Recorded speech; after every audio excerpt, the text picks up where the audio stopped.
got it, bro. Welcome, everyone. Hey, James, turn it down a little bit. Huh? Music. All right, go ahead, JJ. Oh, you talking to him. I was like, hold on, I'm Yeah, he's fine. talking to me. I'm being too loud. Greetings, everyone. Welcome Go back. figure. Welcome back as we kick off. It's the NFL Picks Show. Or it's something named, I just can't remember, but that's okay. But as you guys know, the 2024 season is kicking off underway. So I'll first start by just to introduce the guys here. To my, y'all figure it out, the Philly man, want to know, Mr. James Tatum, how you doing? I'm feeling good. Before we start, I just want to say we lost two of the biggest legends. We lost Frankie Beverly this week, Philadelphia native, made so much great music. And then obviously the other one was James Earl Jones, the voice of Mufasa, the voice of Darth Vader, made so many great films. So I just want to shout those guys out and say RIP. That's very true. Very true. We, unfortunately, they say we always lose things in threes. When you think about that, but that's life. But we definitely mourn the passing of James Earl Jones and Frankie Beverly. Two men that have made their marks to last the test of time. Because you come to a cookout, you already know. Yeah, you couldn't have a cookout without Frankie Beverly and Mays, man. If Frankie Beverly and Mays wasn't on the deck, it wasn't a cookout. No matter how much barbecue you had there or Marvin Gaye playing, you gotta run Frankie Beverly and Mays in order to stamp it as a cookout. R.I.P. to one of the soul music goats. We gonna miss you, baby. Bingo. So with that being said, we know James. We know Frankie Beverly, James Earl Jones. Everybody, that's R&B. That's Motown. And when it comes to Motown, we got to talk about and welcome my man who's fresh off a very impressive victory, Mr. Dom DeRubeis up in Detroit. What's going on, man? It's good that you showed up. I wouldn't say impressive, but we did not play our best, and we still won against the playoff team. So that's good. That's why this Lions team is different. We win close games. We win when we don't play our best. We should rock this music at low volumes for the whole show. I'm digging this vibe. Bingo! You already know. Well, it's good to have you, man. It's been a minute, so it's good a chance to chop it up with you. Without further ado, though. Hey, raise your hand if your team won this week. Bingo! Y'all all raise your hands. We did not. It's all good. I knew it was coming, but that's okay. You lost week 1 to the defending Super Bowl champs. Not everyone can do that. We lost week 1 like 2 years ago to the Las Vegas Raiders. It's all good. It happens. You got the Raiders. I want to bring my man in from Mr. H-Town, Mr. Houston, the man who I don't know how fast he comes up with these different type of nicknames, but he does it every single time. He's the nickname king. Man, what's good? And JJ, man, I'll tell you, dude, absolutely nothing to hang your head about, because as far as I'm concerned, in my opinion, I think the Ravens are still in good shape, because this was a game where the Ravens beat themselves up, and they came within a toe-tap touchdown called back for being out of bounds from tying it. And actually, Harbaugh was going for 2 to win the game. And maybe a glass half empty, glass half full type of deal, however you look at it. But just imagine if they were like on full throttle, they could have won by 2 scores had they not beaten themselves up. It's week game 1. It was a 1-score game. Week 1 anymore is glorified first half of preseason. Said this for a long game 3 first half. I've literally said this for a long time, and I don't care what anybody. I'm not saying you. I know you mean well, James. Definitely. For me, I don't trip. It's week 1. I don't even care if we lost to the goddamn New Orleans Saints or Carolina Panthers. It's week 1. Whoa! You know what I'm saying? If you lost to the Panthers, again, no, I don't care. It's week 1.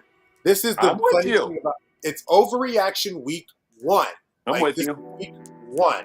If you're going to react and overreact to week 1, we will not really see eye to eye on a lot of things, because that don't make no sense. So, without further ado, we will kick it off. Let's talk about some games.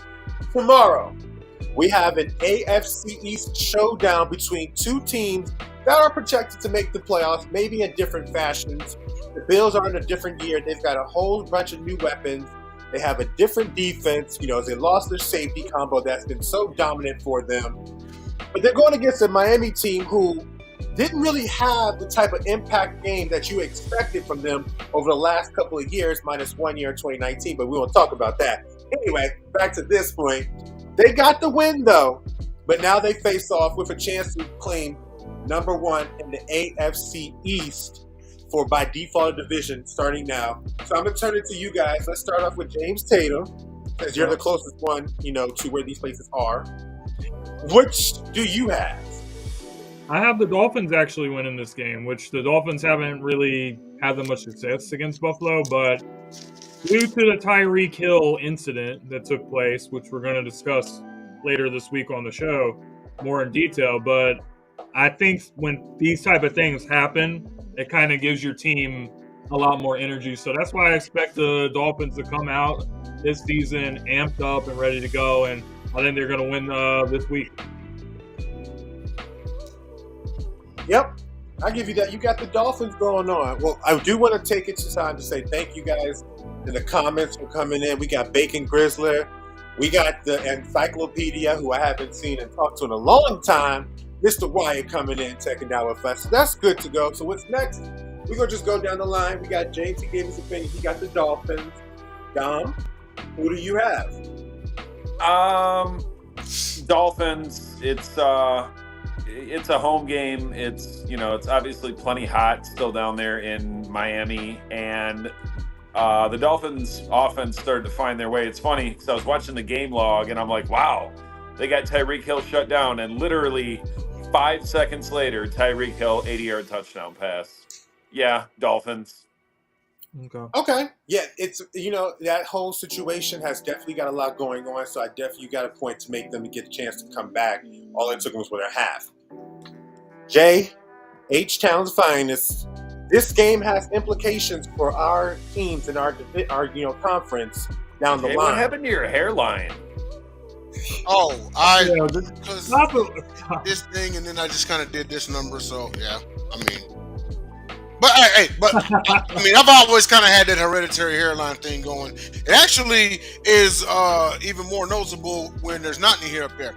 But anyhow, I'm going to take the Dolphins in this one. Both teams had to come from behind to beat their respective opponents last week by double digits. One of them probably had no business behind the other opponent, but the jury's still out on them this year. I'm going to take Miami in this one because I like their weapons a little bit better than the Bills. Although you may never know, Josh Allen may become Josh Allen. But I'm going to take Miami in this one. The spread is by 2. I'm going to say 2.5. So 2.5. Really, the Bills are a half-point favorite. Kinda, sorta. You know what, JJ, you might not touch this line, but I like this line. I like that line. I'm gonna go ahead and take Bills, and I'm gonna take not Bills. I'm gonna take Dolphins and take the line on that one. Oh, Yeah, hold up. I gotta get in here. How can y'all be this disrespectful to this man on his birthday? Like, at least wish the man a happy birthday before you start roasting him in the comments. So Denzel, Jay, just want to say happy birthday. You know what? In all fairness to Bacon Grills, I would love He probably didn't know. Hey, Stephen A. Smith some money, so we'll I can ride with that. I'll take you over Stephen A. any day. So anyone would. I will sit here and I'm going to go with the Buffalo Bills. I'm going to go with the Buffalo Bills because Wolf alert. Can you be quiet?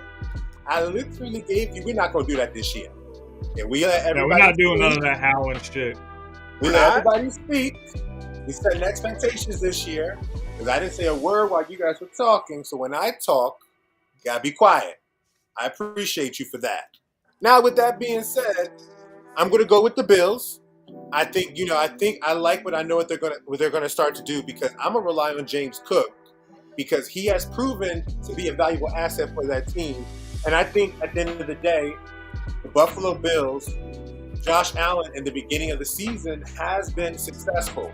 This is just going to be not easy. It's not going to be something that's probably going to be pretty, but I think they can get it done. So I'm going to sit there and be the lone wolf, and I'm going to go with Josh Allen. The spread. Can't touch probably not. I think they're going to win by 2 or 1. Like it's like a field goal to win the game type situation. But I got the Bills winning. All right. So now we're going to turn over to, honestly, because the NFL season has Fridays, I'm not so sure if this is a Friday game. I haven't checked, but we'll talk about it. No, it's Sunday. Yeah, because Friday games are interesting for me, but it's cool. We got the New Orleans Saints and Dallas Cowboys, two teams that had impressive victories by a lot of people's standards in the media. Dallas, they had an impressive, strong outing against a good Cleveland Browns team.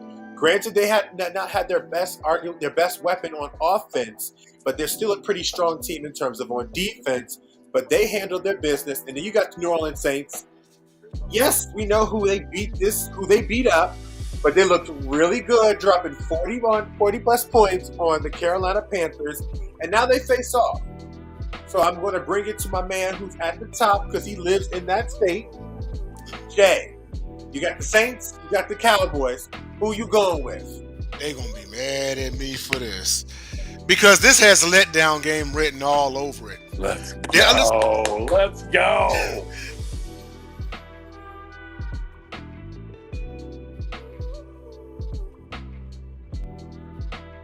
Yeah, I think you went muted, bro. You're muted, my man. Muted. You're muted, my boy. You're muted. You are muted. Man, he's going to have to run back his whole analysis after maybe this. He can't hear us now. Jay, can you hear us? Jay. He cannot hear us. What are we saying, bro? Hey, yo, you were muted the whole time. You got to restart. You got to mute. You got to restart, brother? We can't hear you. We can't hear you. Hey, I'm about to text him. All right. You want to give it to somebody else? And then when Jay comes back, we'll go back to him.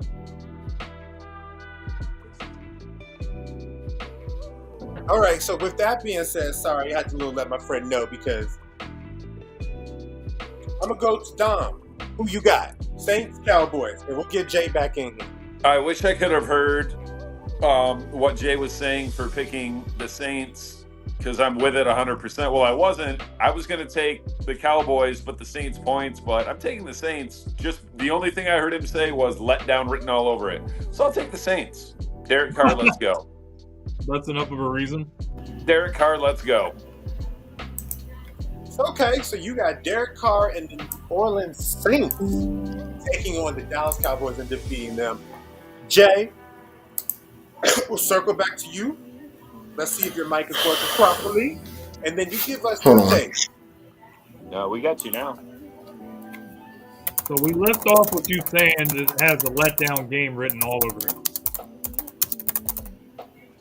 Oh, he's tired. Okay, so all right, what happened to my sound, man? Got it. All right, so we're going to go to you, Jay. No worries. James, you tell us what you think. Who do you think is going to win? Let me start this off by saying that when it comes to last week, I think that it says more about the Browns than it does the Cowboys. So I'll leave it at that. There was missed opportunities by Cleveland, mostly because of Deshaun Watson. I think that Derek Carr looks a lot better. He looks confident in that game against the Panthers. So I'm going to roll with it. I'm sticking with the Saints as well. Okay, you got the Saints too. All right, so we're going to talk when Jay gets back. I'm going to be honest with you. I don't think it's a letdown, and I'm going with the Dallas Cowboys for one very particular reason. And this reason has really made me kind of change the landscape of what they can do, especially on this side of the ball. Mike Zimmer is the defensive coordinator for these Dallas Cowboys. There is a defensive coordinator of that nature with that talent going against a good Saints team, but I don't think they're on the same type of level for that type of ability to come in. I think Dallas defense, because I have a ton of respect for Mike Zimmer as a defensive coordinator, I think they're going to lead the way to a big-time victory for the Dallas Cowboys against the Saints. I could see them winning. I would take that spread. I could actually see them winning by about 2 touchdowns because I think the New Orleans Saints, they did a good job against Carolina, but this is an elite defense and a top 5 defense that, in my opinion, got a better defensive coordinator than the one they got rid of at this junction in their careers. So I'm going with Dallas Cowboys. I think they're going to win. I think the defense has. If I'm putting a bet out here, I'm definitely taking an interception for Derek Carr, and I'm definitely taking a sack or two for Micah Parsons. I definitely think Mike Zimmer. That's the one thing I learned about the game against the Cleveland Browns, where I took Amari Cooper. For the life of me, I couldn't understand why he wasn't getting off. As soon as I heard who his name was, I was like, okay. If I'd have known, I'd have never took it because I know his defense and I know what his defense is capable of. And I think that they're going to have a good game and beat the New Orleans Saints by 2 touchdowns. So with that being, Jay, is your thing working now? You want to give your take? Y'all didn't hear my take at all? No, we didn't hear nothing you said. The only thing we heard was letdown city. Letdown game. Okay, then. Okay, now, real quick, I took the Saints. Because this has been the Dallas Cowboys through the years. They'll lose to a team that they should beat right after beating someone who could be a playoff team or contender. Browns just in the playoffs had the number 1 defense. Now these letdown games tend to happen later on in the year. We'll see if they get this one out of the way early. So I'm going with the Saints. Are you saying Cowboys gonna cowboy? Yes. Could be a new thing. All right, next game. All right, with the next game, we're going to sit here and talk about the Tampa Bay Buccaneers versus Detroit Lions. So with that being said, we have 2 teams that actually have a lot of promise. We're going to start off with the team that is considered underrated to a degree, but they had a really good win against an upstart Washington team. Even though it's the Commanders, it is showing that they have some type of identity, and Baker looked pretty well playing as the starting quarterback. And then we got Dom, his Detroit Lions, who the reason why I say it's impressive is because when they would call time for something to get done, that beautiful offensive drive in the overtime let me know that, okay, that was no more playing around, and it's time for us to get things done. The offensive line, the defensive line is going to drive this Detroit Lions team. So with that being said, let's take it to Dom. Who you got? Honestly, I'm a little nervous about this game. Baker had the best stats of any quarterback in week 1. I'm sure he's also got a pretty big chip on his shoulder after losing to us twice last year. I've still got the Lions, but I don't like that line. I'm thinking like 23-20, or it might be the shootout that I thought the Lions-Rams games could be. So I still got us, but not by 7. Godwin and Mike Evans might go for 250 between them. Because look what Cooper Kupp did to us, and look what Puka was doing before he got hurt. Yeah. James? Okay. I'm also going to pick the Lions because I think that the weapons they have is too much. They have so many ways that they can hurt the Tampa Bay Buccaneers, and they're playing at home where they play extremely well. So I'll take Detroit. Me, I guess. Well, I thought about this game earlier today, and something was telling me to pick the Bucs because this has Mayfield's revenge, as it says on the screen, written all over it. But for now, I'm going to take the safe bet. The Lions won the last 2, one in the regular season, of course, one in the playoffs. I'm going to take the safe bet and take the Lions, but Baker outduels Goff. JJ? I'm sorry about that, guys. I had a little message between family. Thank you, James, as always, for taking over when I get that. Yeah, but I'll take that off. So, if I overheard correctly, we have Lions from Dom, who knows his team. He doesn't like the spread. Gentlemen, help me recap what you guys picked. We all picked the Lions. We all pick Lions. Y'all pick Lions. You know what? At the end of the day, I'm going to go. I'm going to be the lone wolf on here because I'm curious to see if the run game that I saw against the Commanders is going to translate to against the Detroit Lions. Because if there was one thing that was an area of opportunity for the Detroit defense and it messed up everything else, was their ability to stop the run. And when you get a chance to run on them, I don't know what this defense is capable of yet. I will say that I do think that Tampa Bay is going to have to score if they want to win this game. Their defense is probably good, but I think Detroit's offense is much better. Detroit's offense is been together for 2.5, 3 years now. They know each other. They know exactly what they need to do. They know how to do it. That's nothing too much. But I do think Tampa Bay has what it takes to win this game. So I will take the spread because I'm not doing money line. I'll take the spread. All right. Next game. We're going to sit here and turn it over to, we have the Indianapolis Colts and we have the Green Bay Packers. Two teams that are probably in two different mentalities right now, two different mindsets, because the Colts, they were in a battle with a upstart Houston Texans, who is a high favorite to win the division, high favorite to possibly meet Patrick Mahomes in the AFC title game. And Anthony Richardson came back in his first game after injury and looked pretty decent. They just didn't get the win. Green Bay, on the drive needed to try to win the game, they have seen their fortunes for this year take another possible step back because Jordan Love, they say 4 to 6 weeks, they say 6 to 8 weeks. The point is he is going to be gone for a significant period of time. So now I turn it to you, James Tatum. Oh, he's not there. Oh, he's right there. I am so tripping right now. No, I'm right here. But Who you got? Look, I'm going to take the Colts. I think the Packers are in a position where they really want to try to win some games. So when Jordan does come back, they're not too much in the hole. But I think you got to give respect to the Colts team. This is a team that was only like 2 or 3 plays versus the Texans last year to be a playoff team. And they played extremely well against Houston, too. And Anthony Richardson looked good. He looked good in that game. Like, those quarterbacks, he was going back and forth with C.J. Stroud in that game. So I like the Colts. I like Shane Steichen, what he's doing. And I think the Colts are a good team that nobody is really talking that much about. So I think the Colts could definitely be a wild card this season. So I'm going to pick the Colts. JJ? Not JJ. I got you, Jay. I got you. I'm right here. I always like to give you guys more time just in case you may have remembered something that you wanted to say. So with that being said, Malik Willis, Anthony Richardson, let's go over to Mr. Dom DeRubeis, who has been critical of one of these quarterbacks. Both, actually. Both of them. I was trying to be nice for my boy, but you know what? Yes, he's been critical for both of these quarterbacks. Who do you think is going to win this game?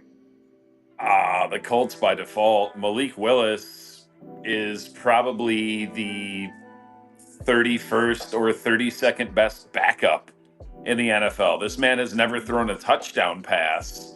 This man once tried to throw sand in the ocean and missed. Unless the Colts turn it over 5 times and the Packers do once or less, the Packers have absolutely no chance. I mean, I don't know how the Colts' run defense is, but unless we see, vintage Josh Jacobs, he would need to be both of those combined into one. Packers have absolutely no chance. Calling Ryan Tannehill. Are you there? Okay. Ryan Tannehill, I don't know where he is, but he's somewhere. On the couch. So, right. So you got the Colts by default. Jay, it's you just beat this team. What do you have? I'll make it quick. Short of a 250-yard rush day by Josh Jacobs, I've got Colts. AR5 is going to go mad, and he may throw for 2 or 3 of them things. So I've actually got the Colts by 10 points. Thank you. There you go. James, who did you get? I picked the Colts. I wanted you to be one. I got you. So I think I'm going to go with the Colts, but I think it's going to be a very close game. I think this is going to be very ugly because the Green Bay defense is very good. The Green Bay defense is the defense that can play. And I think that Anthony Richardson still has to, continue to develop because he had a good season, a start of the season, then he got hurt. After one game, I need to see a little bit more. So I think it's going to be a turnover battle. And I think whoever wins the turnover battle wins this, and I think the Colts are going to win by way of 14. The turnover margin. 16. I don't think that this is going to be that big time game. I will say I will take the rushing yards of both of these guys coming this weekend, and I would take the rushing attempts of both of their running backs and their rushing yards. And then you need to just identify which of the receivers do you feel like is going to be their force-fed person. And then we'll see how that goes. And I got it for them. I got the Colts winning by 2, 16-14. So, we are moving on to our next game. And we have Wyatt, who is a Colts fan. There you go. I'm happy for Wyatt. Wyatt's a very, very objective fan of his team. Sometimes he be ragging on him bad, but he's objective. So, which team needs this win more coming off of losses? The New York Jets and the Tennessee Titans. We know the expectations of the New York Jets. We know everyone has been looking, whenever you look at the AFC, even though the Chiefs are considered the best of the best, if you ask people what is the team that could be a dark horse, this is the team that they talk about because of who their quarterback is and the defense, running back, the wide receivers, everything. And now we're facing the Tennessee Titans team who had a pretty good outing against, all things considered, against the Chicago Bears. Chicago won, granted, through ways of interceptions of both Will Levis, but they don't have high expectations. They did well for what they was worth. So I am going to sit here and lead this off, and I'll give you my pick. I'm going to go with the New York Jets, obviously. And I just got through saying how well they're playing, but I think the Jets are going to win by double digits. I think that the defense is going to cause a couple turnovers. Will Levis is still figuring it out. And the one thing that will happen to a quarterback in his new time that causes turnovers, pressure. And we know the Jets can bring the pressure. And we know that the Jets bring the pressure enough, and they got ball hawks all around the back end to capitalize on those forced throws or those miraculous plays. With that said, I am excited to sit here and say I will look at I took Garrett Wilson's season-long receiving yards props, and I will take him again in this game because when you have Aaron Rodgers who has that ability to get the ball down the field, and you have a receiver who's been able to catch balls down the field with quarterbacks that are not even on the team, not even sure if they're part of rosters, you have to think that he has a chance to make some big-time games, and I think this is one of them. I think he's going to go for 100 yards, and I would take him as that at my bet. So I'm going to pass it to you, Dom. Who do you have? I'm actually with you, JJ, for all the exact same reasons. On the Jets' first touchdown scoring drive in that game on Monday night against Frisco, Garrett Wilson was unguardable. 4 catches, 45 yards. Then they just completely went away from him for 3.5 quarters. I want to pick the Titans because I want to see the bottom completely fall out of the Jets, but I think the sense of urgency is there for the Jets. And Will Levis, like a lot of people were high on him, and he was having a really good first half, mostly due to Tony Pollard. Tony Pollard had a great first 3 quarters. Then they stopped running the ball. Then Will Levis turned it over. Then they were still in the lead. Rather than going back to the run game, they let Will Levis continue to turn the ball over. So yeah, I got the Jets on the strength of Aaron Rodgers, Garrett Wilson, Breece Hall. Breece Hall is going to have a bounce back game too. Mm-hmm. Breece Hall is another one that's going to be massively impacted by Aaron Rodgers because we know Aaron Rodgers will utilize running backs in both the pass and the run game. So, James Tatum, you have green like the New York Jets. What do you got in this game? First of all, it's not the same green. Second of all, I'm going to pick the Jets because I just can't get behind the Titans after what I saw last week. You're up 17 points against the Chicago Bears, and you pretty much give them the game in every way possible. Offense, defense, special teams totally fell apart. And, that's enough of a reason for me to say the Titans are not it. So I'm picking the Jets. Okay. I'm feeling you on that one. The Jets are the overwhelming. The Jets are the favorite, and they're favorite for a reason. I mean, the quarterback is representing large. Jay Nelson. These teams impact you in many ways. Who do you have? You too. I actually was trying to find something interesting here that I was going to read off. And let's see here. Actually, I can't find it. Never mind. Okay. There was a quarterback last week who made his. He became the first. I know what you're talking about. Go ahead. He became the first number 1 overall rookie quarterback to win in his debut game since David Carr in 2002, and that's Against Caleb the Williams. Against the Cowboys. Who let that happen? The Tennessee Titans. Even though Caleb Williams was terrible.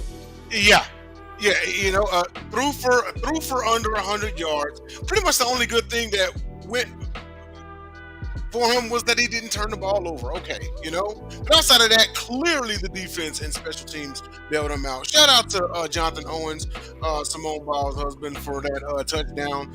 I know he's received his share of criticism, but for other things, but that's another story. He went on ahead and got a touchdown and said, "Hey, shut the hell up." I'm going to take the Jets in this one.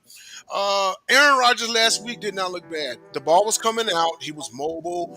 And the only negative was the interception. It really wasn't his fault. It was like one of those weird tip interceptions. I expect the Titans to lose at home, away, whatever. I expect them to lose this game. I think Breece Hall has a bounce back game. Garrett Wilson should definitely get more targets. The Titans defense is solid, but if the Jets offense gets rolling, I'm going to actually say Jets by about the same 10 points. Okay. I feel you on that one. We all got the resounding Jets. Jets, Jets. Now, the top one I just want before we move on is that which team needs this win more coming off of the losses? Interesting to say that, you know, because we are early in the season. And, you know, especially with the quarterback on one of these teams who won a Super Bowl after being 8-6 at midway, like week 14 one time, or has been able to demonstrate. So I don't know if this means anything either way. Now we move on. We're going to sit here and go to the next game as we're moving. We have the San Francisco 49ers against the Minnesota Vikings. This is a very intriguing game. Very intriguing on different fronts for both teams. San Francisco, we know what to expect from them. We know what we kind of think from them. What we didn't know, but we probably should have known, is that with their system, you get any running back in there and they'll be successful. And we remember this guy's father and what his father did with the running backs that he had.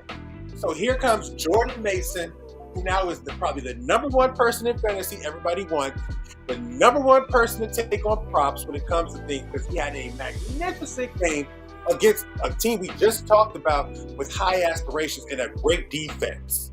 So we take that team and we're facing against a Minnesota Vikings team who actually, while they played the New York Giants, they didn't look too bad, but it is the Minnesota Vikings with Sam Darnold. But if you looked at how Sam Darnold played, he played better than pretty much what you have been expected from him from the beginning of his career to probably now. And then on top of that, Justin Jefferson is back. Jordan Addison, we're not sure what's going on with him because he definitely did injure himself, but they have something there. Is it enough, Dom? Yeah. Is it enough to upset? Or let me ask you a better question for all you gentlemen. If we all have Minnesota losing, if you don't have a minute losing, then tell us why. But if you all have a minute losing, take that spread for them to cover or not. Tell me, Dom, what you think? I think the Vikings cover. I called it as soon as J.J. McCarthy got hurt. This is the Sam Darnold revenge tour / resurrection year. Aaron Jones had a good game, but I don't think they can beat the Niners. Plus, I'm pretty sure CMC is going to be back. Like, Sam Darnold will have a good game, but not good enough to beat the Niners. Although I don't like the spread. I think they keep it closer than 6 points. There you go. So you think it's going to be closer, but you got the Niners winning. Yes. All right. So now we'll go to James Tatum. These teams are in your conference with Dom. Dom, we already know how he feels, but this team that is playing this one is a team that's rumored to possibly come across you guys en route to where you guys both want to go. So you tell me, because you have been on this 49er, like, they're not that this. They're kind of like not as good as you think they are. They're overhyped and a little bit overrated. You tell me, are you taking the spread or do you have Minnesota winning?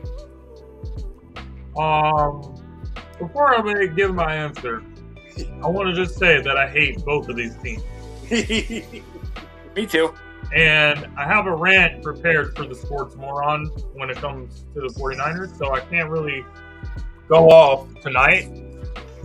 But I will say that don't let the last game fool you of Sam Darnold versus he's playing the Giants.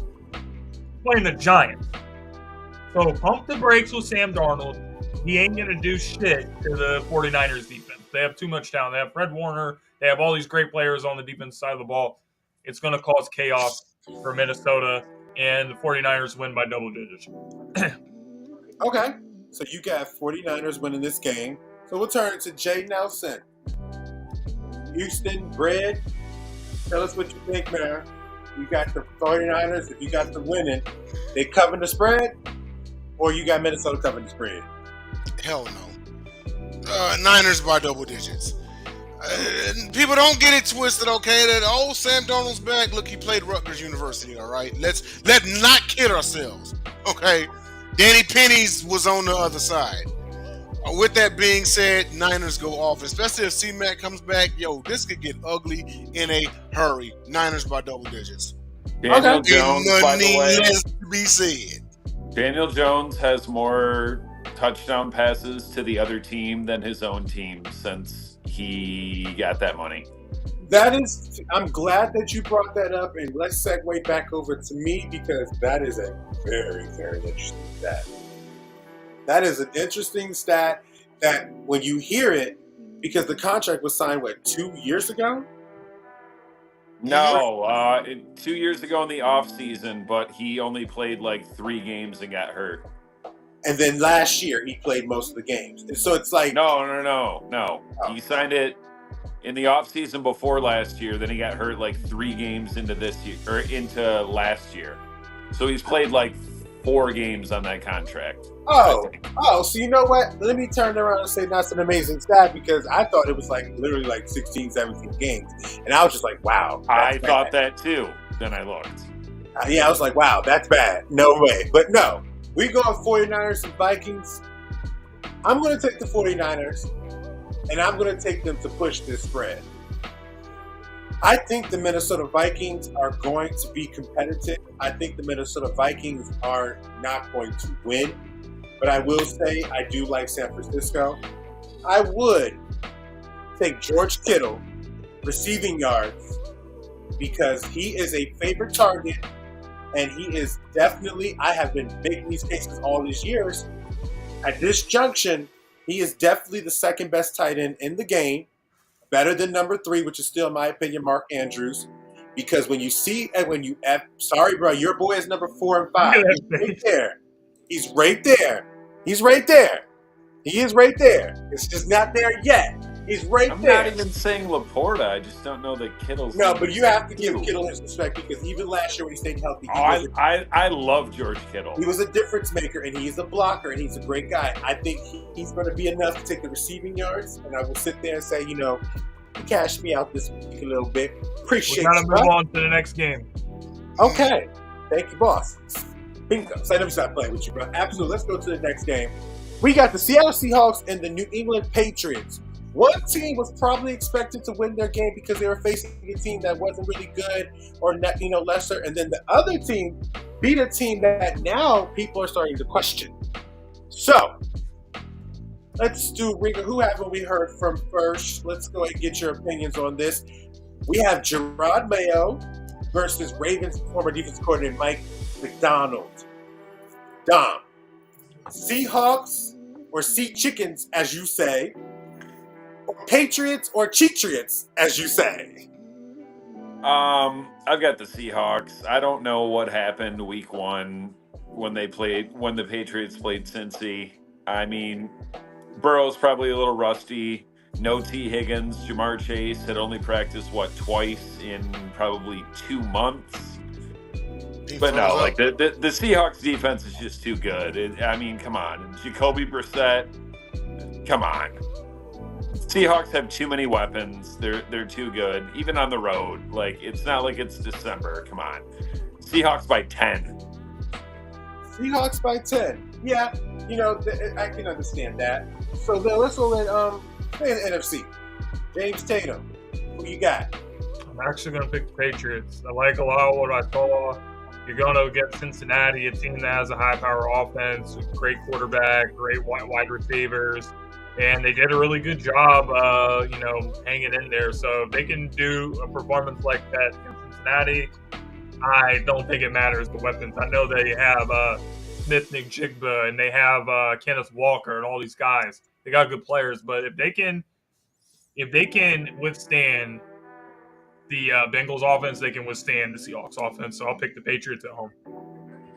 I get you on that one. That's a very good point. He did withstand a very good offense. So, Jay Nelson. Mr. Jay Nelson. What do you got, my man? I am actually going to go Seahawks, but I expect this to be a close game. Probably the closest game that we've covered thus far on this show thus far. The Denver Broncos accomplished 3 safeties last week, and it was only a 6-point loss. So, with that being said, I've got the Seahawks in this one. 2, not 3. No, was it 2 or 3? 2. Yeah, 2. Anyway, a multi-safety game, chances are you're kind of supposed to win that one. But yet and still, the Denver Broncos, despite Bo Nix not really being spectacular, it was still a 6-point game, 26-20. So I'm going to take the Seahawks in this one. I expect the Patriots to keep it close, though. It may be a 1-point victory, so I do like the line. Bo Nix at one point had 20 completions for less than 100 yards. Really? Hey, JJ? I'm listening. I heard you. I got you. So, I'm going to go with the Seattle Seahawks. I think what I'm seeing with the Patriots, and that always seems to happen, is when you have a new coach, especially a coach that used to be a player, 9 times out of 10, the one thing that they're going to try to bring over is heart and toughness. They're going to try to be the ones that are going to get you in shape because they were players. They know what it takes. They know what it takes to be great. And that's usually what they bring on. Dom, you have personal experience with that because that's exactly what Dan Campbell did when he came over to Detroit. He instilled some toughness and he instilled some grit. You know what? I'm going to take the Seahawks in this one, though, because I think that I can rely on Kenneth Walker. I can rely on Kenneth Walker and Geno to do just enough to win this game. But I am going to take the Patriots to cover because I think it's going to be, like Jay had said, a very close match. I think there's going to be some maybe like New England gets up by 2 scores. Then it becomes like 14-3 or 14-6 at half. Then New England goes up by goes to 20, try to go for a conversion, and then like Seahawks make their way. I feel like it's going to be one of those weird games where you just think somebody's about to be out, and then here comes Seahawks, and you're just like, okay. So I got the Seahawks winning this one, but I got the Patriots covering. So as we know, our next matchup is going to be, I love waiting because the anticipation is killing me. Except for this part. This anticipation killing me is interesting. Now, just say how bad the Giants are to lose so we can move on. I'm not so sure they're going to lose, though, because they are facing a team that is not exactly that great as well. Granted, as you can see, the Commanders are favorites. So, let's do Jay Nelson, since I'm pretty sure you came up with this, caption. Of course I did. After you sat here and listened to talk about both of brag on the Giants, and we got the Commanders, you think the Commanders are going to cover that spread and win this game? Of the three rookie quarterbacks that made their debuts this weekend, it's fair to say JD5 looked the best out of all of them. He ran in 2 scores. I know they lost bad to the Buccaneers, but it is the Buccaneers. It's considered a good loss, but it's still the Giants they're facing. So, may sound a bit bold, but I got Commanders by 2 scores on this one. I didn't even have to think twice about it. Say less on that one. Let's take it away. What more can you say about that one, James Tatum? Hey, this is your division through and through. Not that you care about either one of them. It's a battle of two teams. Battle of third and fourth. Two teams that. James is so happy that he's got walkovers. Hold on. I forgot. Look. I didn't want to be interrupted. Let's make sure. You know what? I think it's going to end in a tie. That's what Come on, man. That's what I think. What's the score, though? What's the score? Who's going to lose? The Giants. But if it's a tie, what's the score? 8-8. That's terrible. 22-3. Commanders. Okay. Tom's going. Who do you have?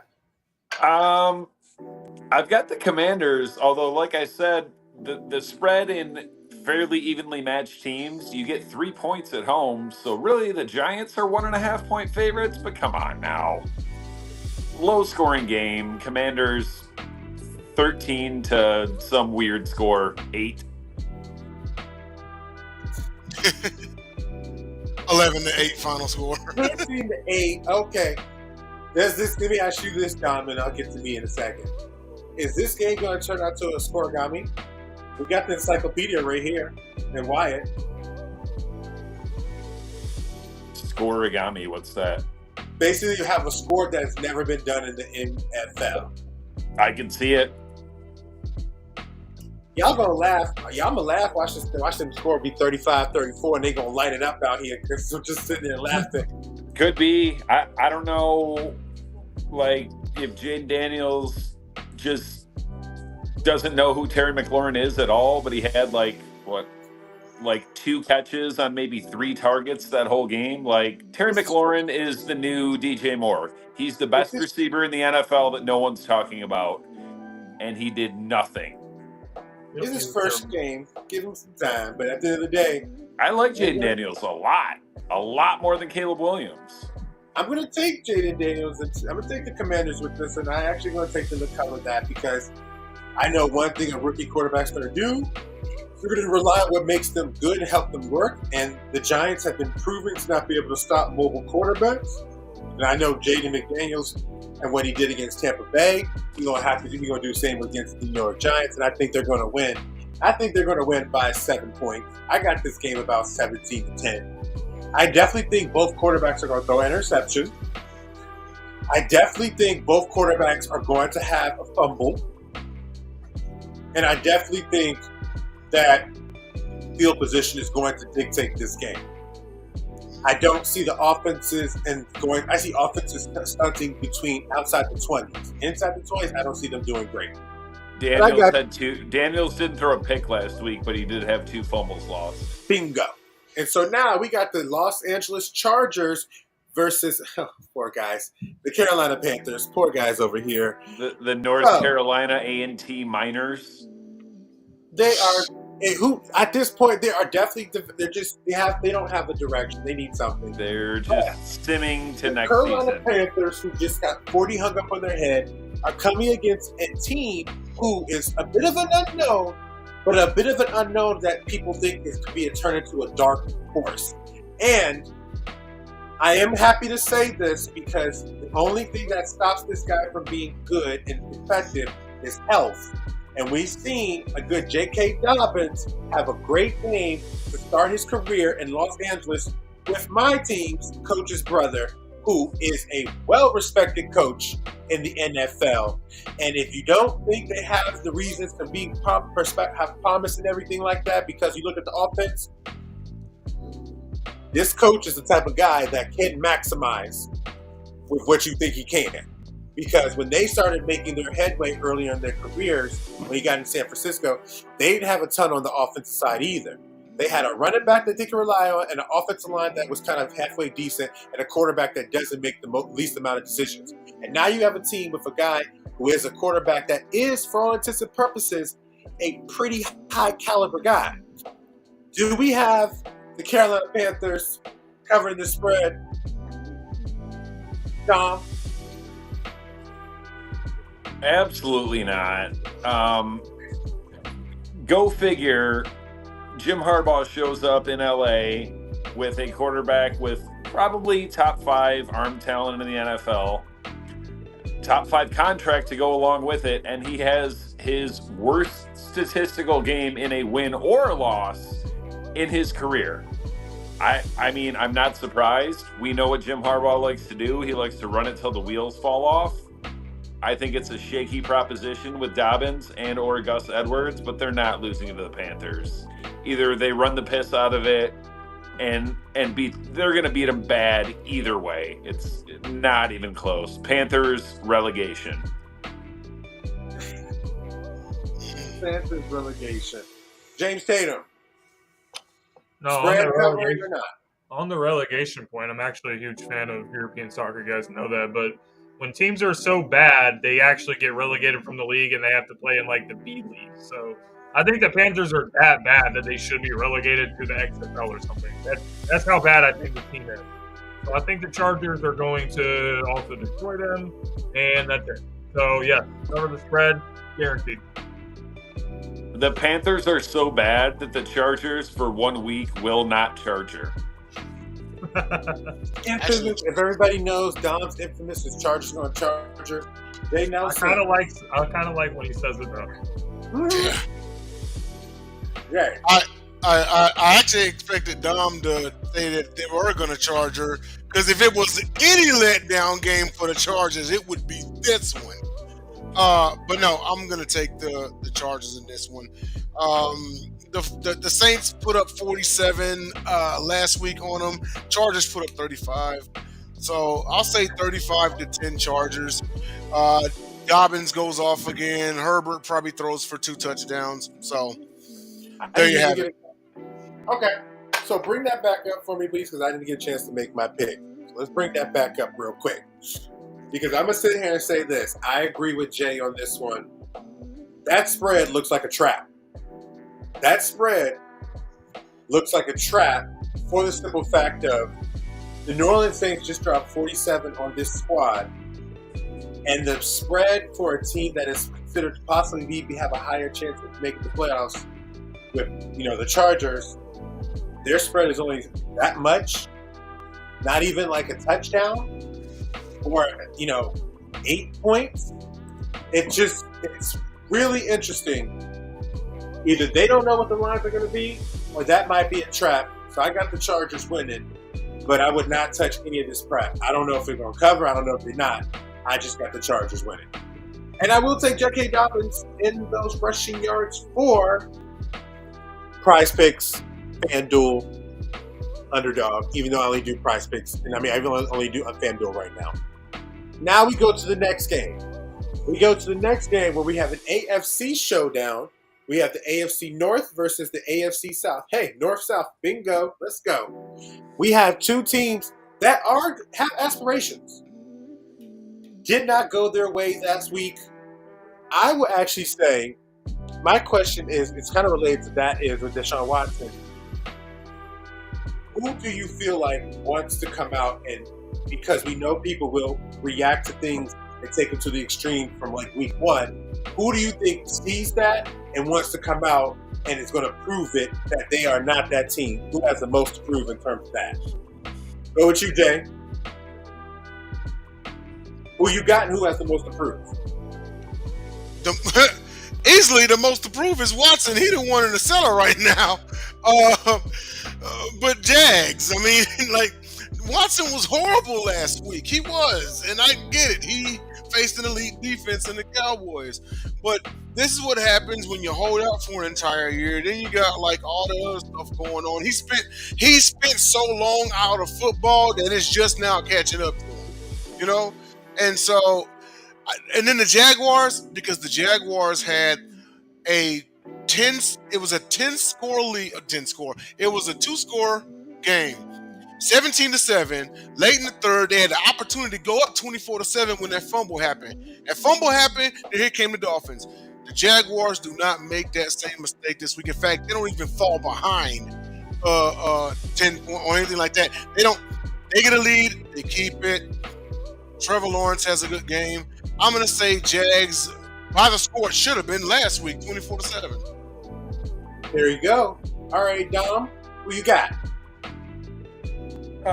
As I've said multiple times prior to just now, the odds makers have it as they pick them because the Jags get the default 3 at home, but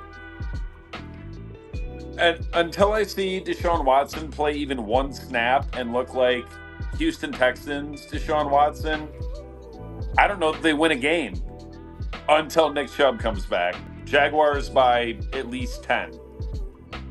Okay. James Tatum.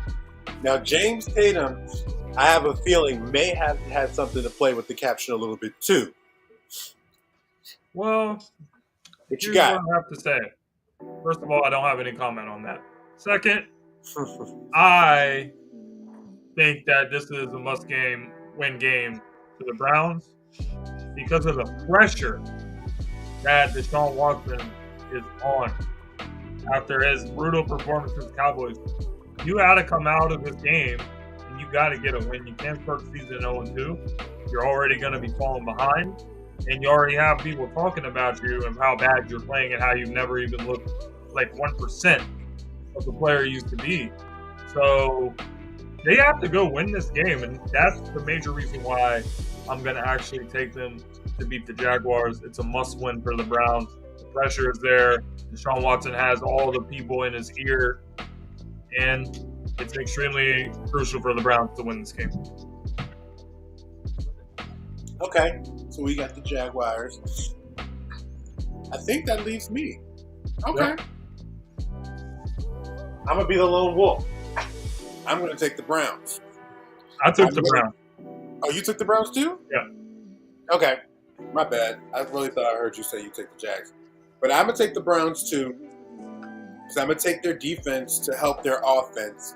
And I do still have a little bit of a resemblance to think that he has a chance. But I will say his best salvation to even look remotely close to what he wants to be known as again, you need the best player on your team to come back. And we don't know when he's coming back. But for right now, I will give their defense a chance to give them just enough to let him and that offense at least get into field goal position to win this game. I think this game is going to be, I think the offenses are going to do a little bit of something, but I think it's going to slow down. And I will say, if I was doing bets, I will take Myles Garrett's sack, one of my favorite props. I will take Evan Ingram receptions or Christian Kirk receptions because Jim Schwartz runs the Browns defense. We know what Jim Schwartz wants to do. And if you blitz in the quarterback, Trevor Lawrence's 2 favorite targets when he's always in a bind has been Christian Kirk and Evan Ingram. So I would take those 2 guys to cover their receptions, but I got the Browns winning this game, and I actually got the Browns covering the spread because I don't think it's going to be a money line thing. So we turn it over to our next game.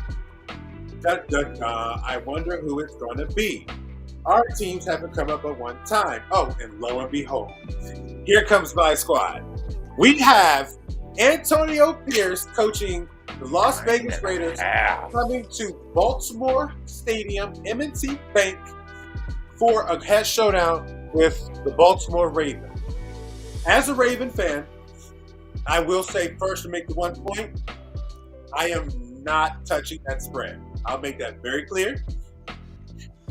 But we have 2 teams that one is just trying to continue to compete and win some games. The other is just continue to try to get everything in order because they know what they're all about. They know they just took a loss against the defending champions with a quarterback who is considered now a top 5 quarterback by a lot of people's counts, not just for his era, not just for this decade, people are having him in the top 5 all time. So that's okay. But do the Raiders have what it takes to take on and go to Baltimore and beat the Baltimore Ravens? Dom DeRubeis has been critical of the guy that plays for the Baltimore Ravens. And I ask you, does Gardner Minshew have enough to beat the Ravens? And if you don't think they're going to beat the Ravens, would you think they're going to cover this spread? The Raiders have no chance to win this game, but I think they can cover the spread. 9.5 is a crazy spread, period, let alone in week 2. Like I was saying on one of those other games, 6.5 seemed like a lot. 9.5, that's crazy. But no, Ravens win 28-20. 28-20. Okay. That's too high for my taste because, I'm a defensive guy. Jay Nelson. These teams are teams that you will probably be keeping an eye on as the season goes on. Right on. Who do you have? And whoever you don't have winning, are they covering the spread?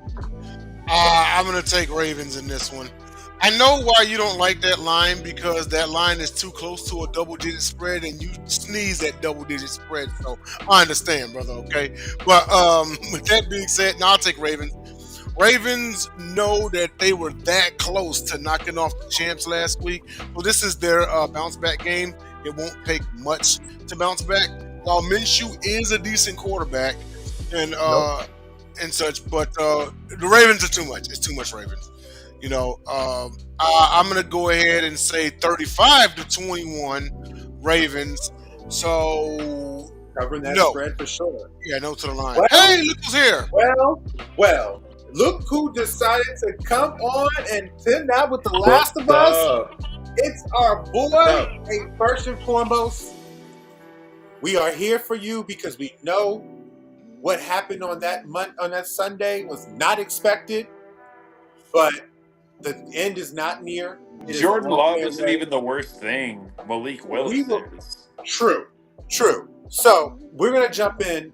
James, if you don't mind, we're going to let Tyler come in and see if he can give us a little opinion on who does he have to win this game. And whoever you don't have to win this game, are they covering the spread between the Raiders and the Ravens? I definitely have the Ravens winning this game. I didn't see nothing from the Raiders last week, even against the Chargers. There was really not even any glimpses of them looking that good. I think the Ravens cover this game too. I think this is maybe a 16-point win for the Ravens. So I think the Ravens are going to play inspired this week, especially losing last week. I think we'll see a lot more Isaiah Likely for the future here, the volume that he got. So, yeah, I got the Ravens rolling in this one. Okay. So Lamar Jackson, racist to his tight ends, confirmed? Yeah, I mean, not, and I'm not saying anything about JJ's team. Obviously, the Ravens are going to do what they want. But like I said, I don't believe – the Raiders didn't show me anything last week. It's the Raiders, for God's sake. Yeah, I mean, last year they played a little inspired with Antonio Pierce, but going off of last week, I thought that was probably the boringest football game of the week, honestly. And the Raiders looked really stale. So yeah, okay. You get stomped by the Chargers, and Herbert has like his worst game as a pro. All right, Dom. Let's see what James got to say. James, they got weigh in on this, man. You got the Raiders, you got the Ravens, and if you don't got whoever you got losing, covering the spread. When I look at this game, I say this game has the potential to be a trap game for the Ravens, simply because of the fact that everyone is saying how bad the Raiders are and how bad they played in the first game, but you still have to look at the team and say they do have some good players. Devontae Adams is still there.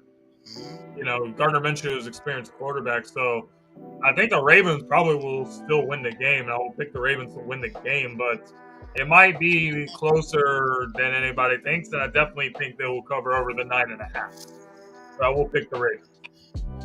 So you know what's interesting, and I'm glad that you brought this up. This is a perfect segue, is because I said at the top of this matchup, I don't like the spread, and it definitely has partly to do with what Jay said about the double digits. I don't really like the double digits, but it also has to touch into what James has said as well. One thing I've noticed about my team, when we come across teams that have a new head coach, and particularly a player as a new head coach, those games can go up and down. While we beat the Houston Texans last year, that game at halftime could have went a different direction. And then what happens as an added dynamic is, I believe, and I'm a fact check, if somebody can fact check, Gardner Minshew almost beat the Ravens with the Colts last year. He did.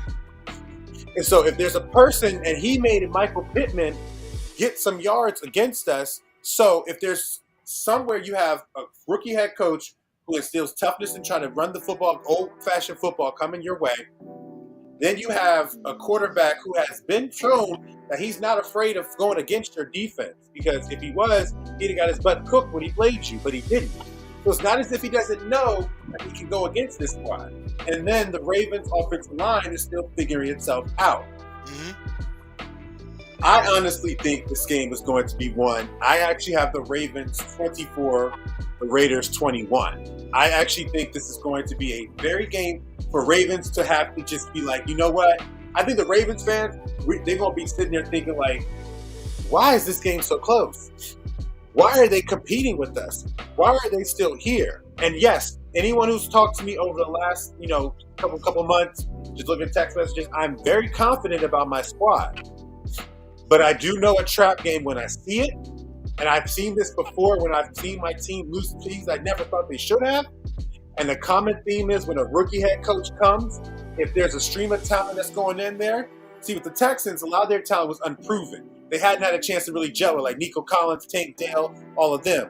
Devontae Adams is proven. Gardner Minshew is proven to be sufficient as a quarterback, so I think that's going to be a lot. I actually will not really touch any bets on this game, but I will take the Raiders to cover this spread, with the Ravens winning 24-21.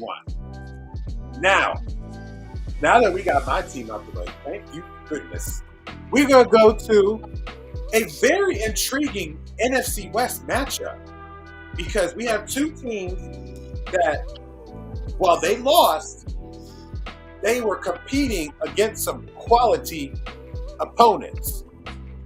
They were competing against some quality opponents and almost beat them.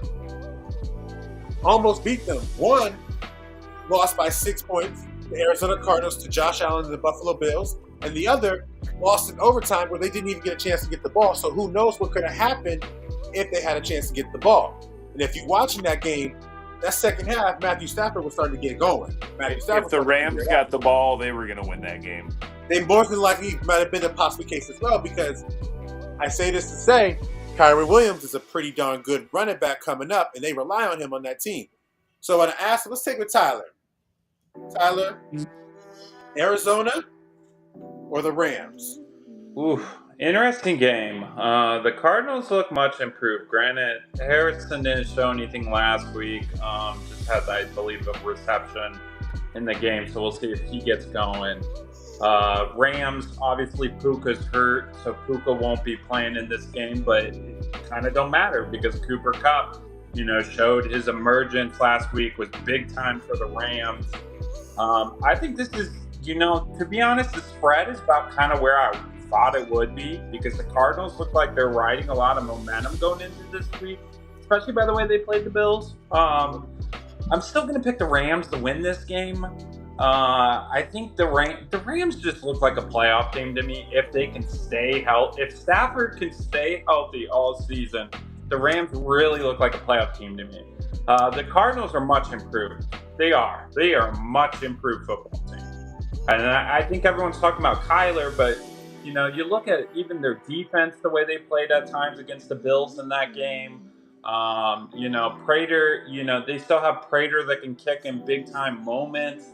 I think this is going to be an interesting game. This should be a shootout this week, but I'll say the Rams cover. I'd say the Rams will win this, but it'll be less than a touchdown. So I'll say Rams by like 4 or 5. Okay, I'll give you that. All right. So now we'll start running from the Are top. the Cardinals the favorites? Maybe I'm wrong. Yeah, I think Rams win this regardless. So. The Cardinals are the favorites. So Dom, who do you have? Rams. You just faced the one of them. Rams, and it's by a lot more than 1.5, 2 points. Kyler Murray, of his 21 completions last week, 2 were to wide receivers. The Cardinals are still the Cardinals until further proven. Would they win 4 or 5 games last year? They won't be that bad this year, but the Rams are a playoff team. They might win that division if Frisco falters. I got the Rams by 10. Okay. 28-18. Jay, Rams, Cardinals. I'm actually going to pick the Cards. Yeah, because the Rams are banged up. And they know that Puka Nacua is out, so they're really going to zone in on Cooper Kupp. Not only that, but once again, this is another team that had a double-digit lead, and then they let Josh Allen come back on them on this one. Unless Kyron Williams has a 150-yard day, I've got the Cardinals by a field goal. I'm going to say Cards 26-23. Not bad. James? I'm also going to make the Cardinals in this one. I was somewhat impressed by the Cardinals against the Bills. They really had a chance to go win that game. But the Rams really are banged up at the moment if you look at it. Not just Puka Nacua being out, but they have, I think, 3 starters on their offensive line that is not healthy at the moment. So in the NFL, you got to win in the line of scrimmage. So if your offensive line is not there, it's going to cause problems. So I feel like not only with Nacua being out, but how are you going to really get Kyron Williams going if the offensive line play is not there? So I'll take the Cardinals in a close game. All right. So I think that leaves pretty much me. And I'm going to go with the Cardinals as well.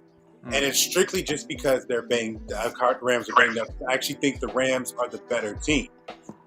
I actually like what the Rams are about. They have a quarterback. They have a running back. It won't be easy because if there's a team with a quarterback that knows how to win with less or win with the banged up squad or be banged up himself, it is Stafford. You got to give that man credit. All his times in Detroit where he's had, the early years with no Jonathan Best, where they were trying to get on, or Michael LaShore, where they were trying to depend on the in and outs of like Marvin Jones, a couple of years. So Stafford's used to that.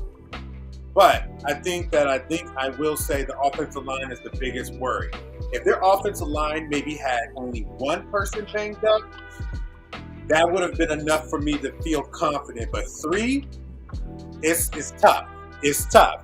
Because when they were playing, as Dom knows, those 3 offense, I think his name's Lovebloom, or one, I forgot his name. But he was doing good against Aiden Hutchinson. But I say that to say, I got Arizona winning this one. And I actually think I will take them to win because I got the spread, because I think they're winning by a field goal. So let's keep it moving. I love these, week 1, week 2, 17, 18 games. You love it. We have the leaders of the AFC North right now. The Justin Fields-led Pittsburgh Steelers against the Denver Broncos, who are, you don't know. You got a rookie quarterback in Bo Nix. This is ironic because both quarterbacks are kind of the same type, because as much as Bo thinks he can throw throws, he depends on his legs just as much as Justin does. And so it's interesting that we have these 2 dynamics.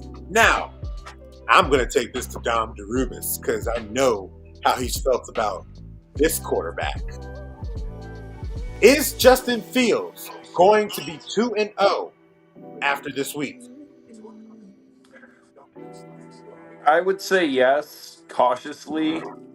He showed me a little bit more than Bo Nix did, even though it's on the road. And I was hyped. A lot of people were hyped on Bo Nix with with Sean Payton as a quarterback whisperer, but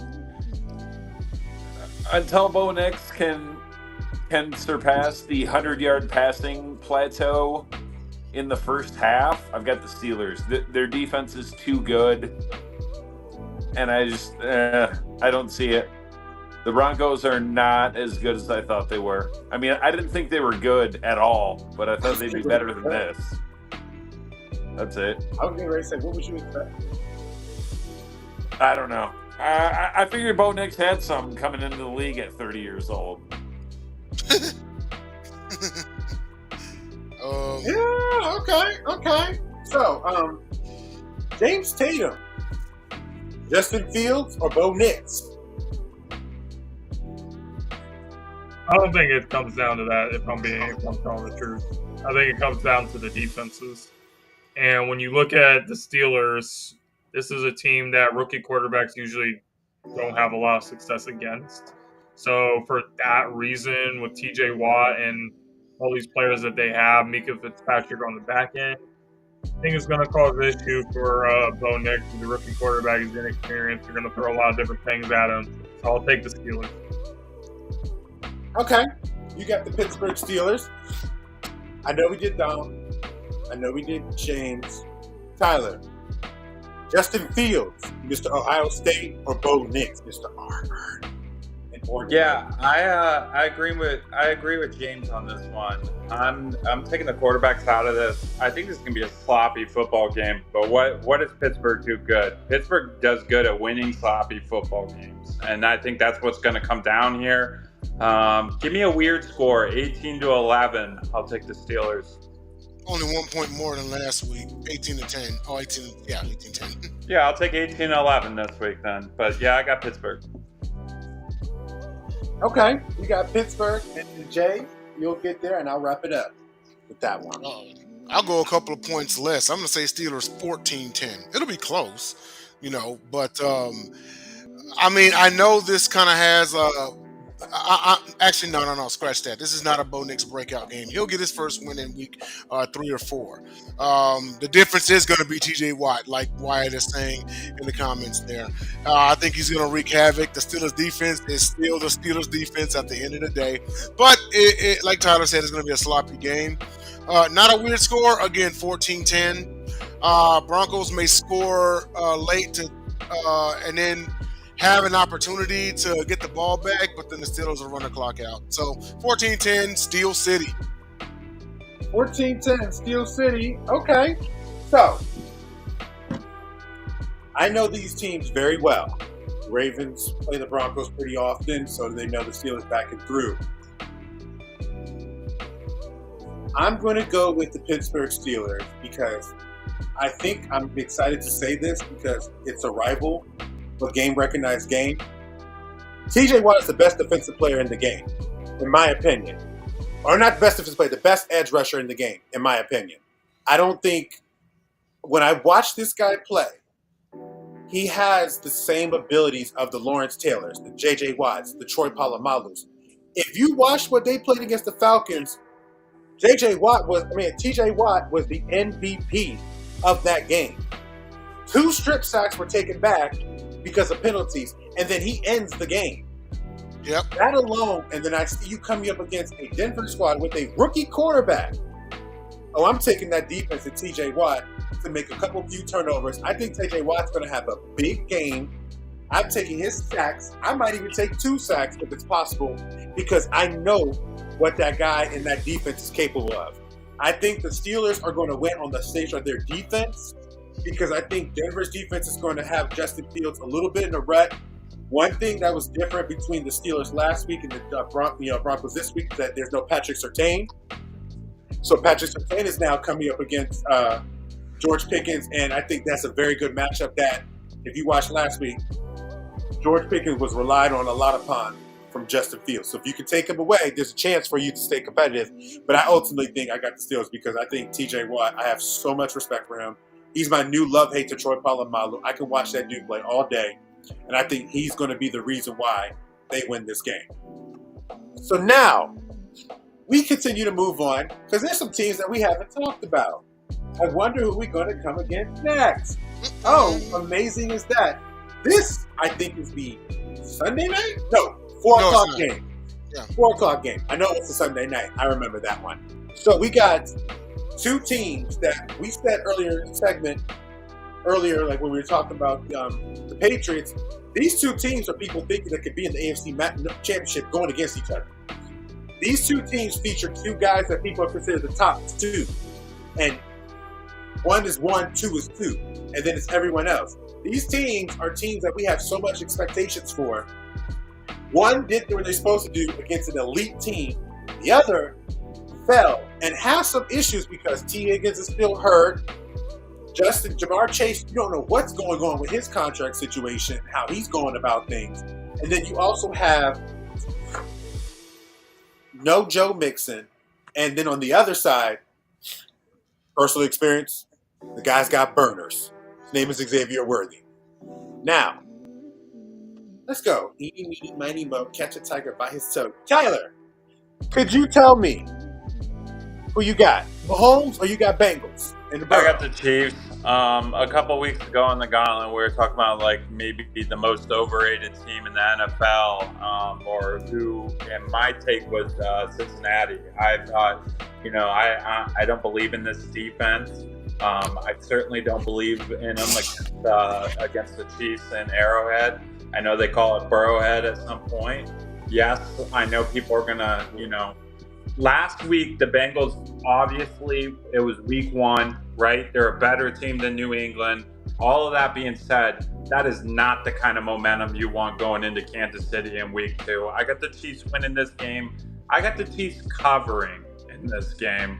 I think the Chiefs win this game possibly by 2 touchdowns.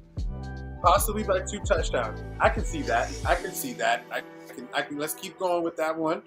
So, let's try this a different thing. James, do you agree with Tyler? 2 touchdowns, or do you think it's going to be a win but a different outcome? I think it'll probably be a win for the Chiefs, but I don't see 2 touchdowns. One thing I will say, though, is I think the Jamar Chase situation and his contract is somewhat affecting the team, because you can kind of see that the chemistry with him and Joe is not really there, and I think it's kind of clear that Jamar is upset over the whole situation. So until that is resolved, I really think the team is going to continue to struggle and have chemistry issues with that. So that's why I think it's a major concern going forward. Definitely want to resolve that as soon as they can. But the Chiefs probably will win a close game, a 1-score game. I'll go 24-20 Chiefs. 24-20. Okay, so you have to actually make the Bengals doing better than what they did last week and hanging in with this team. That's possible, because they are the Bengals, and Joe Burrow, as we talked about, you don't get ranked to those levels without doing something. I really do think the Bengals need to win this game, though. Bingo. That's a good point. That'll be a good one. So in that light, is this a statement that the Bengals need to make to win this game, Jay? And if you think they do need to make a statement, do they win this game? To answer the first question, yes, this would be a statement game for the Bengals should they win this game, considering how they looked last week. A lot of people were saying that Pats over Bengals was the biggest upset of the week last week. It was. But I'm taking What's Chiefs. the argument? No argument for me. No argument for me. Although Rafael Esparza did call half-heartedly a Patriots victory, he's an odds maker, and he was saying because people were taking the Bengals so much in the survivor pick, they were saying don't be surprised if the Pats steal that one. So there's that. But with that said, it's the Chiefs because of how the Bengals looked last week. So until they get it together and show me otherwise, I do have it closer though. I'm going to say Chiefs 27-20. I got a touchdown game. Burrow looks better than he did last week, but look on the other side. You got Worthy, Isaiah Pacheco and company, and then there's that number 15 guy. Yeah, and I just want to add one thing to this, JJ, and I know we got to get to the get to Dom stuff. Is that if everyone loved how Worthy looked last week, you are going to fall in love with them this week. The Bengals are not going to know what to do. That's all I'm going to say. Worthy goes off this week. That I can agree with because speed kills, and speed has always killed those Cincinnati Bengals. Speed has always killed them. So you think Worthy should be a gauntlet grinder for next week? Absolutely. Book it, James. I'm booking it. Dom, 2 quarterbacks that you're very high on, super high on. Who do you have winning this game? So when you said 1 is 1 and 2 is 2, is that you quietly admitting that Burrow is better than Lamar Jackson? I actually said that most people think that. I didn't say that's what I thought. I'm just playing. I know. They're both better than your I'm quarterback. assuming that T. Higgins is going to play this week, and obviously Jamar Chase is going to play with a full week of practice, but I've still got the Chiefs. I don't like that spread. I'm thinking Chiefs 27-24, or maybe even a higher scoring game, like 35-31. But I don't like the Bengals to cover. Do the Bengals really need to win this game? Yeah, they probably kind of do, but I don't think they will. The loss of Joe Mixon is looming, especially after what he did this past week. You right. And I like Zach Moss. I think Chase Brown's better than Zach Moss. But this is going into year 2, starting at week 1 versus in years past, meaning prior to last year. The Chiefs defense was kind of up until the playoffs, but last year it was very good all year, and it's very good off rips this year. So yeah, Chiefs okay. By 3 or 4. You got the Chiefs by 3 or 4. You know, I got the Chiefs. But Burrow's still better than Lamar. I think the statement is going to be made by the Chiefs that we are back to that type of dominance that you were accustomed to seeing during the Tyreek Hill days, because their defense is very sound. Their defense is disciplined. Their defense has a top 5 defensive lineman who wreaks havoc on pretty much anyone he faces. Their defense has a corner that is considered a top 10 corner inside and outside, and you know it goes without saying, Patrick Mahomes. You have Travis Kelce, you have Xavier Worthy, you have Justin Watson, you have Isaiah Pacheco. I just think that, and you have the coaches and the system. Their system is together. I think that they're going to make a big statement, and I think they're actually going to win this game by 2 scores. I have them winning this game 27-13. I think that they're going to make a big statement because they beat a very good team last week. And the Bengals have too much going on. And if you can't run the football of any type of nature, you want to rely back on Burrow to throw without the weapons he used to have. Tyler Boyd ain't here. Jamar Chase is going through his motions. T. Higgins is going through not even figuring out. This is a different squad that you're going to ask for Burrow. I don't think it's enough this week, but I don't think the Bengals are in trouble. I just think that the Kansas City Chiefs, with their defense, with their offense, with their new toy, and we know that they're a team that once they show a new toy, it's not like a one-time one-off. That new toy takes off. I think they got this by 2 scores. No, he's going. Worthy's going for over 100 in this game. I already know it. When I tell you this much, to Tyler's point, he got to the touch on his first score in a blink of an eye. It literally was almost a blink of an eye because you sitting there thinking like, yo, I'm a big track guy. And that caught my attention, the way he scampered into that end zone. I was like, whoa. It was very Jameson Williams in the NFC Championship game-ish. The thing is, we know how Andy Reid is too, right? Andy Reid knows that now going into this, and then you got. Oh, you mean the best offensive mind of this century? Yeah. So I'm telling you, Worthy is gonna explode this week. If you play him in fantasy, do a prayer. That's all I'm saying. Hollywood will be back. They got Juju. Like their offensive woes are over, and going through a whole season of having offensive woes, they made their defense good from day one. I hate to be that person because last week everyone said the Bengals were the lock of the week, and I figured that too against the Patriots. Unless you say the Saints. I mean, I don't know. The Panthers are just so bad. But regardless, I honestly think the Chiefs could be the lock of the week this week. I'd be surprised if the Bengals win this game. Yeah, we all took the Chiefs, so that sounds about right. Yeah, I know, but I'm saying they're hyping this game. The only reason I'm saying this, they're hyping this game like an AFC Championship preview. But right now we're talking about week 2 in this game. Yeah, and we're talking about we have to go week to week. And week 1, the Chiefs came off an impressive win over against the Ravens. They showed their new toy, like JJ mentioned, and Worthy. And the Bengals look lost. This is not going to be as an exciting game as everyone thinks, in my opinion. That's all. If it's exciting, it's going to be exciting for Chiefs fans because I think they can smell it too. I think they can smell the potential of their squad. And that last year they won, and we don't even talk. We didn't even mention the guy that had the Mr. Rashid Rice. There's so many weapons on this squad, and I think they're a good lock.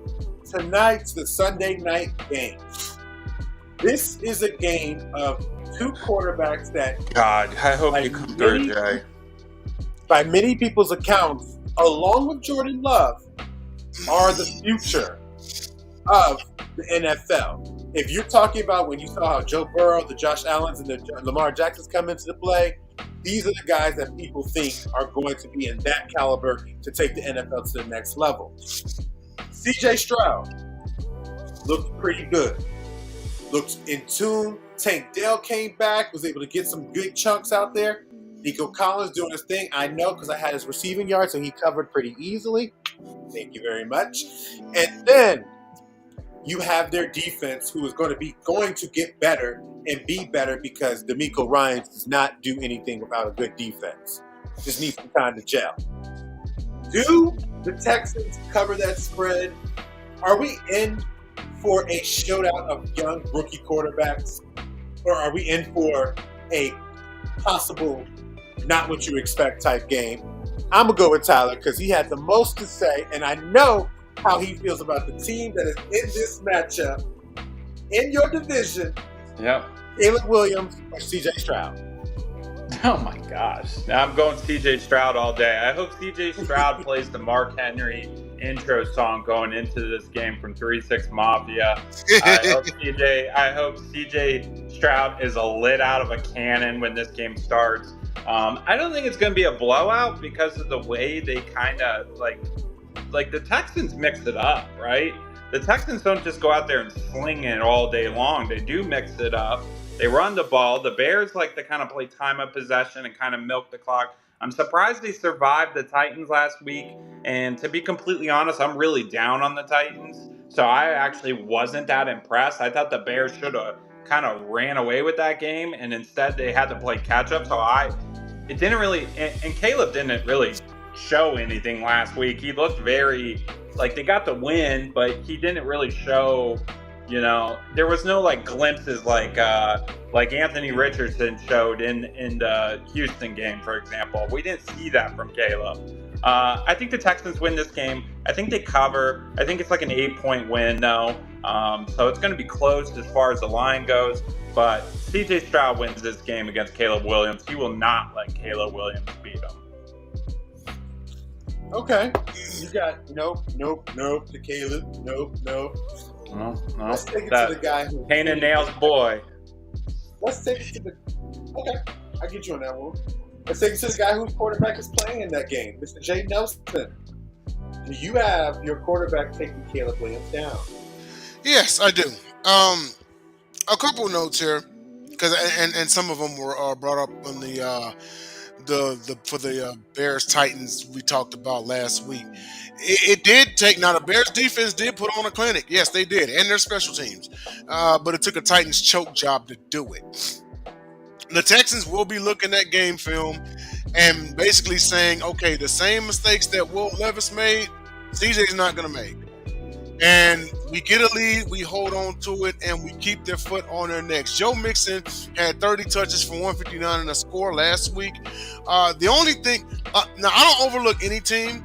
The only thing that would even remotely concern me is the Bears defense. But again, it took a Will Levis choke job to do it. It's not like, they played all 4 quarters. They played a half, So I'm going to take the Texans in this one. Texans 24-10 sounds pretty good to me. Wouldn't be shocked if it was 24-7, but Texas come away with the win in this one. You got an ass whooping, huh? I said 8 points, so yeah, I hear you. I'm with you, Jay. Let's go. You got the big win. So that's 2 up for big win. James Tatum, are you making it 3?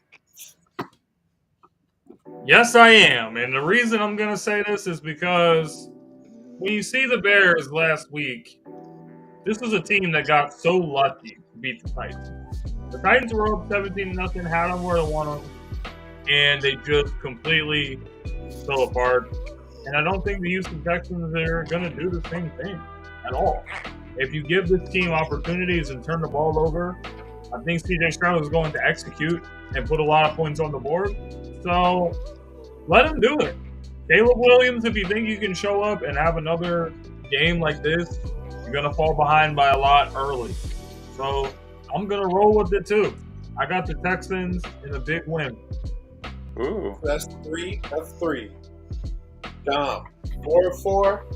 We know how you feel about that squad in that division of yours. Yes, this would be a 3-score win. This would be a 3-score win for the Texans if the Bears' defense wasn't so good. Tennessee was up 17-0, running the ball with ease with Pollard, and then they went away from it. C.J. Stroud isn't going to make the type of mistakes that Will Levis did. Yeah, it's yeah. There were some blunders in that game too. Once that is a 3-score game, and it will be, then Caleb's got to start throwing the ball, and then he's going to throw some picks or fumble or both. Texans win big, 35-20. So we have 4 of 4. The Texans win big. I often do this, and I'm doing it again. I'm going to take the Texans to win, but I will take the Bears to cover that spread. Okay. I think if it's as dominant as people are thinking it's going to be. I said 8 points. That wasn't crazy. True, you did. 7 points, I'm not buying that. I'm not buying it. I do think, one thing I will say I noticed about Caleb Williams, and it's not a bad thing. It's actually kind of like, adorable, is that, he wants to reassure people that they're going to be okay. Because when you listen to his post-game interview after the first game, he articulated well, but he was long-winded, and you could tell that he was long-winded to try to tell Bears fans, I know all the hype that's coming with me. This is not an indication of what it is. But I think what's going to happen is his team's going to see that and tell him, bro, this is just how it goes. You could be the best in college, and you may get to NFL and have a game like that. You think Peyton and them go through all the lists of different quarterbacks and let them know, like, bro, you don't have to reassure anything. What you need to focus on is looking at this film, so whatever didn't go well, we can start working to go well. Because I think that's the only mark that you can try to have somebody build. They have talent. He just needs to get the ball to them. If he can get the ball to them, the talent of DJ Moore, the talent of Cole Kmet, the talent of Keenan Allen, the talent of Khalil Herbert is going to give him something. But I think that this is going to be a game that the Texans win. But I do think this is going to be a game that Chicago is going to actually look a little bit better than what they did in week 1. Because again, week 1, fresh into the fire, great quarterback, don't matter. Bad quarterback, don't matter. It's your first great dang game at the highest level and add on the expectations. You have to calm down. So I got the Texans winning. I got the Texans winning 21-17. So now, and with the Titans too, like in that game last week, there was a block punt that happened in that game last week. I mean, there was the Titans had more block punt, fumble recovery, and interception return yards. I agree with you. Did passing yards. Dom, I agree with you. The Titans lost that game by shooting themselves in the foot. I don't know how much I can really say, like, and I am being a hater and I am biased and all these things. I'm not going to lie about that. But I don't understand how I can be that impressed with that comeback, because the Titans blew that game and it was like very obvious to me. The Bears have a good defense. I'm willing to say that. Do they have a good coach? No. Do I think their offense is, a little overrated compared to all the hype coming into it? Yes. Do I think Caleb Williams is the next anointed star in the NFL? No. Their O-line is still average. And why? Because here's the thing. This is why. Because it's the Chicago Bears. I don't believe in quarterbacks. I don't. He's the Chicago Bear. Not even Jesus can save him now. It's just like some teams. It's like some teams just can't get it right. Green Bay at times just can't get it right with that defense, right? And there's always these like things. And with the Bears, they just can't get it right with that quarterback. And honestly, Cleveland too. If they let a guy walk that out the door who became a better player when he left. So I mean, the Bears and the Browns have that in common. They just can't get it right out of that position. Okay, so we have 5 with the Texans, but all of us may have, one of us has a little bit of different, perspective on what's going to happen, and probably, a little bit different perspective on the Bears. Which, that's what happens when you have a group of your boys, you get together and start. Of course. Now, we go to the Monday night game, and I'm going to turn it to my co-hosts for the week, James Tatum. Want to sound us off about your squad? I have to say that the first game in Brazil, it was a good game. It was a competitive game, but the thing that's concerning is the first 2 drives, turnovers. Late in the game, Jalen Hurts had another interception in the red zone, so they lost the turnover battle, but they still won the game. I don't think that's something we want to consistently see from Jalen Hurts. So I think for this week, you want to see more executing offense, taking care of the ball, maybe not making like all these bad decisions, which he was. But with Atlanta, they were not looking good against the Steelers. So I feel like it's going to be an intense environment. It's the home openers, first game in Philadelphia this season. And it's a hard place to play, and Kirk Cousins knows that. So I think that the Eagles are going to handle the business and get another win. Okay. Yo, Tyler, what you got? What I got is that Kirk Cousins is playing on prime time this week. He was in shotgun for most of the game last week. I don't know if that's because he's still like easing his way off of that injury. I don't know if it was because TJ Watt was, on the other side. I know that last week when Green Bay played Philadelphia, yes, they got turnovers, but the Eagles were able to stall Green Bay both times in the red zone. I was actually quite impressed with the Eagles' red zone defense. I think that's going to play a factor here. If the Falcons do get in the red zone, I think the Eagles can stall them for field goals.